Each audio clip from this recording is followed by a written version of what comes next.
Hey my cookies, today I'll be showing you how I make seafood rice. Let's cook. We're going to start by spraying olive oil in the bottom of our pot. I'm using a Dutch oven, and to that we're going to add in some roughly chopped sausage. Use the sausage of your choice. This is going to be the foundation of the flavor for the rice. So we want to get that sausage good and brown and allow it to release those drippings.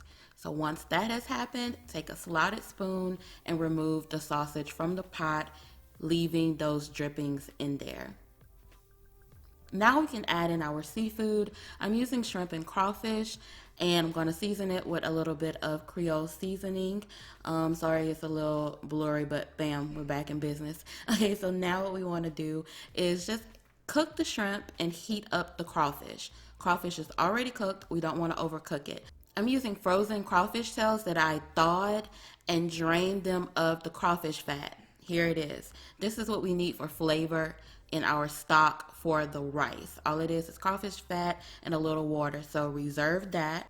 And as you're cooking the shrimp and heating the crawfish, you'll see that you have some extra crawfish fat. You may have it or may not. I didn't drain mine very well, so that's why I have a good bit left over. Once those shrimp are cooked, go ahead and remove that in the crawfish.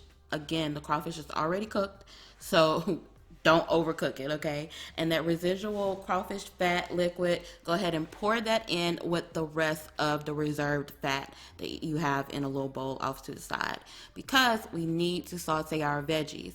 Now add in the butter. Once the butter melts, we can go ahead and add in those finely diced onion and bell peppers. Give them a stir, saute them for about 2 to 3 minutes until they get a little color and a little bit tender. And then we can add in some minced garlic. Y'all know my rule. You know my rule. Don't burn it.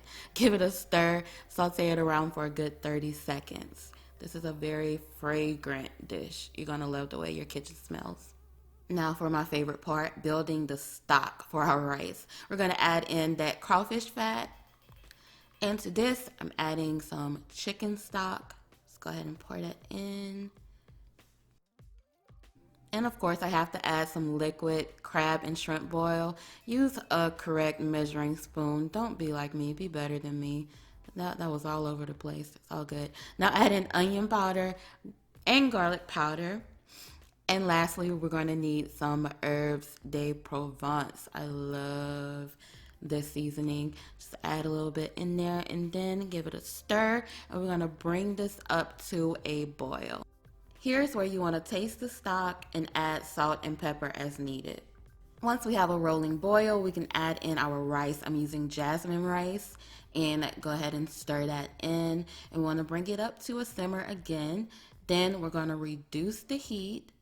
Add in some butter and cover it with the lid, and we're going to allow this to cook for about 15 to 20 minutes or until that rice is completely cooked and that water has evaporated. Give the rice a stir, and now we can add the sausage and seafood back in. I have the heat really low because I want to reheat the sausage and seafood but not overcook it. So just mix it around for about a minute to get everything nice and heated evenly. Look at that seafood to rice ratio. Full, okay? Now all we have to do is top it with some green onion for garnish, and that is it. Check that description box for the recipe link. Thank you guys so very much for watching. I really hope you enjoyed this, and I hope you try it. If you did enjoy it, give me a thumbs up and leave me a comment. I gotta eat, so until next time, be blessed.